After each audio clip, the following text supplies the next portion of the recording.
everyone, and welcome to IngenioUs, the podcast where we explore the bold ideas and brilliant minds shaping the future of higher education.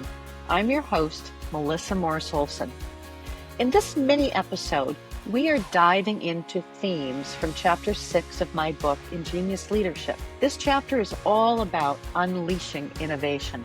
Given the pace and the pressure of today's higher education landscape, the most effective leaders are not only creative, they're also disciplined in how they approach innovation. They have a clearly articulated innovation strategy, and they know how to use constraints as a springboard for transformation. Many of the leaders I have interviewed in recent seasons exemplify what UVA business professor Dr. Sarah Sarasvathy calls effectuation, an entrepreneurial approach that leverages existing means to create new ends. It's this blend of improvisation, strategy, and deeply held values that sets these leaders apart, and it's led to extraordinary outcomes. In this episode, I will share 7 powerful leadership practices that illustrate this distinctive, possibility-driven approach to innovation. Each theme is brought to life with a short audio clip from one of the remarkable leaders I interviewed. Their voices add richness, insight, and inspiration to the themes that we will explore. Let's get started.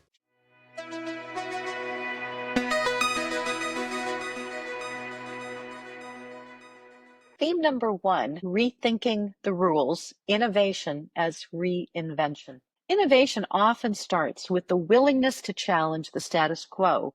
Rethinking the rules requires deep courage and a sense of possibility. Richard Miller, who served as founding president of Olin College of Engineering, had the rare opportunity to design a college from the ground up. And he didn't follow a traditional script. Instead, he asked, what if we eliminated the very assumptions that hold higher education back? Places like Johns Hopkins, Cornell, Vanderbilt, University of Southern Cal, these are places where Olin Foundation had given their money.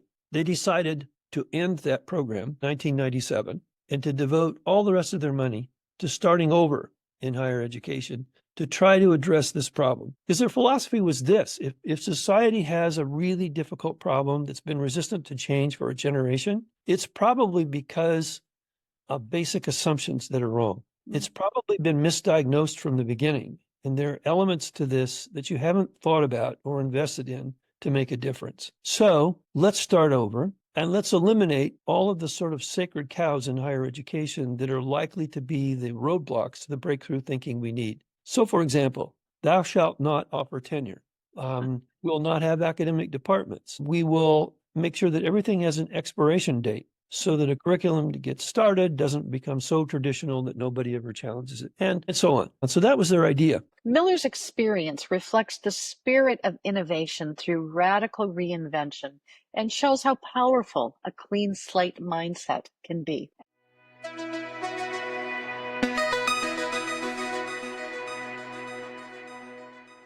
As we've seen, questioning assumptions can open up new possibilities, but innovation also comes from seeing new potential in what you already have. Theme number 2, leveraging assets, turning what you have into what you need. In times of constraint, some of the greatest innovations come from using what's already around us, seeing assets where others might only see limitations.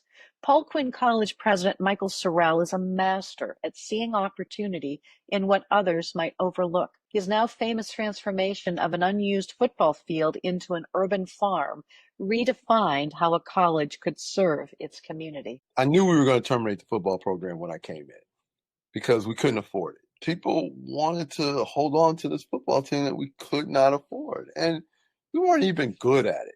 And football is an expensive sport. People romanticize, oh, you'll make all this money from it. No, you don't. And then also, I resent the implication that the only way out of poverty for Black men is using their body. We challenged a lot of paradigms with this. We terminate the football program, and not terribly long after that, I come back from lunch and I get a note that I have a phone call from someone named Trammell Crow. And we go to lunch and we hit it off. And he says, you know what I'm really passionate about? I'm really passionate about community gardens. Now, between me and you, I had never put the word community and garden together in a sentence before in my life.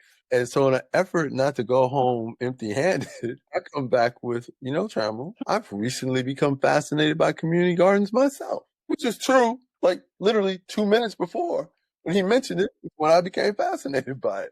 And he said, do you have some place on campus where we could put a community garden? I said, yes, we can put it on the football field. And that's how it started. This is a brilliant example of asset-based innovation, flipping a deficit into a solution that changes lives.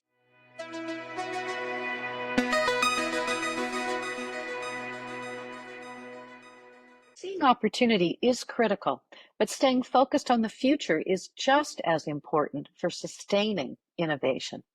Theme number 3, relentlessly futuristic, seeing around corners. Truly futuristic leaders don't just make plans, they reimagine how planning itself happens, centering it around the needs and the futures of the students that they serve. Elizabeth Meade's approach at Cedar Crest College is a powerful example of seeing what higher education needed to become before most were ready to change. At Cedar Crest, Elizabeth Meade brought design thinking to the strategic planning process, but it wasn't just about planning, it was about reimagining how to build a student-centered future. When we started the process of designing the next strategic plan, we very intentionally took a design thinking approach. We're all aware of the criticism of strategic plans, that they're all plans and no strategy. And so my question was, how do we keep strategy front and center of everything we do, not just at the beginning of a strategic plan, but throughout? So instead of being initiative driven, so what do we want to do over the next 3 years? We asked, what would have to be true for our students to succeed, for us to be financially stronger, for our community to feel a sense of belonging? What has to happen for all of our students to succeed? Well, one of the answers was to erase the digital divide. And so the Laptops for Learners initiatives gives all of our incoming freshmen the same laptop, preloaded with all of the software that they're going to need to be successful. And if it breaks, they just go to the IT help desk and they get another one that is still loaded, so that they don't experience an interruption in their learning. And so that was really, really powerful thing. It's a new way of doing things. We're looking to change the way we think at the college from the student perspective. Her question reframed the institution's trajectory and the way the community worked together to shape it.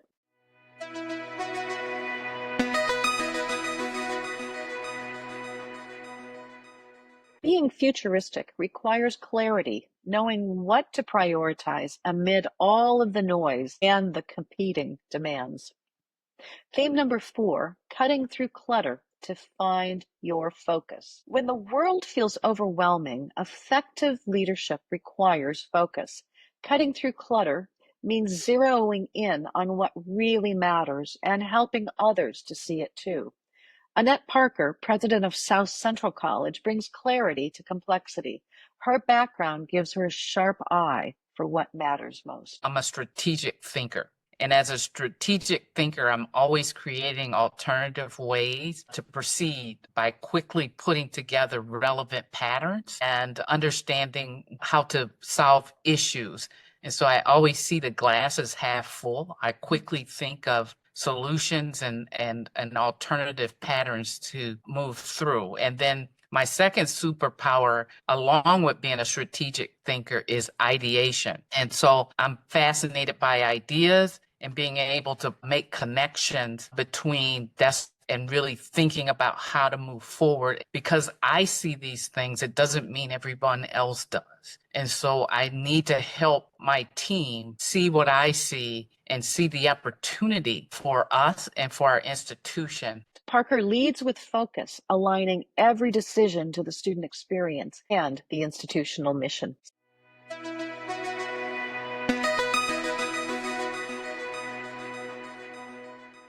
Sometimes the biggest breakthroughs happen when we stay open to ideas, to surprises, to unexpected opportunities. Theme number 5, being inspiration ready staying open to the spark. Leadership isn't always about careful planning. Sometimes it's about readiness, being prepared to act when inspiration strikes. Sometimes innovation literally knocks on your door, as it did for Nick Cavino, president, William James College. And in his case, it came by the U.S. mail. I got a card in the mail addressed to Mr. William James at my home address in my post office box. And I thought, William James, the father of American psychology, a person who had a lab at Harvard, but never used the lab because he was doing applied psychology in the community. I thought, that would be great. But there's probably 27 William James colleges in the country. There were none. Then I thought, probably the William James family, someone should have a conversation with them. I thought maybe someone's written a biography of William James recently. Turns out somebody from Skidmore did. I called the author. She picked up the phone. Never happens. Oh, yeah, she said, Bay James did. She is the keeper of the James family library and all of their assets. So I called her up and she picked up the phone and I said, I'm thinking about doing this, but we want to make sure the family's okay. Oh, she said, our family would be delighted. We're all worried that people are going to forget William James. And then I called the commissioner of higher education in Massachusetts and I said, I probably have to sit through 3 years of hearings, and said, oh no, I can do this for you. Come, we'll have our hearing on the Wednesday before Thanksgiving at 3:30 in Boston. He said, no one will come. No one came. And so the name got changed. And it has served us extremely well. And it's been a great inspiration for the college. And I think it's provided us with a change in our culture that's been exciting and stimulating for our faculty, but it also gives us a symbolic introduction to the working community, the academic community, the community of practitioners that we probably wouldn't have had otherwise. This is the perfect example of staying open, listening closely, and having the courage to act when inspiration appears.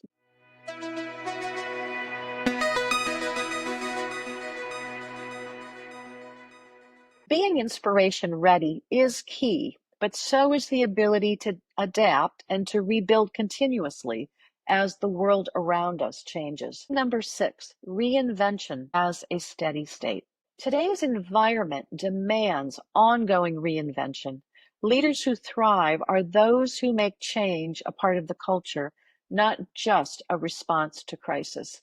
NICU president Barbara Mistick describes herself as a Lego master builder, a metaphor for her flexible problem-solving approach to leadership. You are most effective if you have a great team around you. And being able to collaborate and being open to different perspectives. I am very curious about how problems get solved in different contexts. One of the things I like to do every year is to go to a conference that I've never been to before that might not even be in my industry, because everywhere people are trying to bring teams together to solve problems. That really helps me keep learning. And that learning really energizes me. It keeps me from being discouraged with big, very complicated problems. I do think that there's an overall challenge where there's a legacy to the work that we do. And if you rely on that legacy alone, it's hard to be successful because the world around you is changing dramatically. Embracing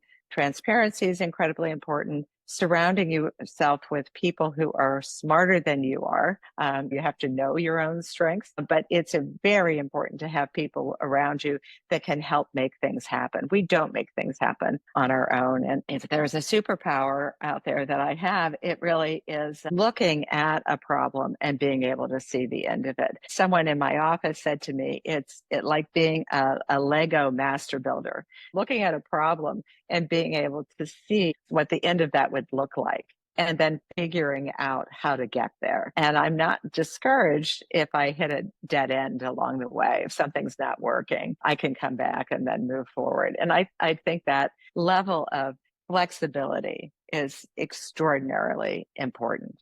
Mistick makes reinvention a cultural norm, not just a crisis response.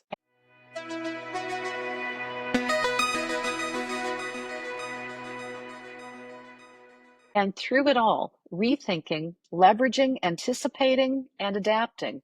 The most enduring innovations are those anchored in values.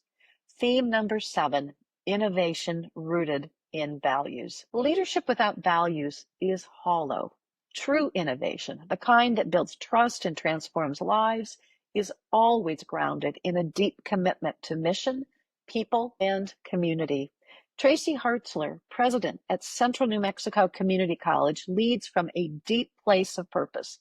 Her values, ethics, connection, care, shape every decision she and her team make. My leadership style has evolved. Becoming responsible for the entire enterprise requires different skills. The pandemic put into sharp relief how one leads. And my leadership styles, I clearly lead for my values. I choose to work in places where my values align with the communities. I've worked with an elected governing board who also believes in leading with our values. All the decisions we make are all governed by the values, our purpose, putting our learners first. One of our values here at CNM is be ethical. Be ethical is frankly an obvious and easy one for me. 2 other values at CNM, and those are values that I hold dear, which means you care for others, you respect others. Means I don't always have all the answers, and that I want to join with others to improve our community, to improve our process. It doesn't mean we don't make hard decisions. Certainly we value inclusivity, which gets messy, but inviting that messiness in to get to and being respectful while we go work through a process to be able to frankly improve the lives of others is pretty exciting. I don't have all the answers, but yet I am confident that once I have the best information I have and we can make a decision, we can go forward and iterate as needed. When innovation is guided by purpose, it builds trust and long-lasting impact.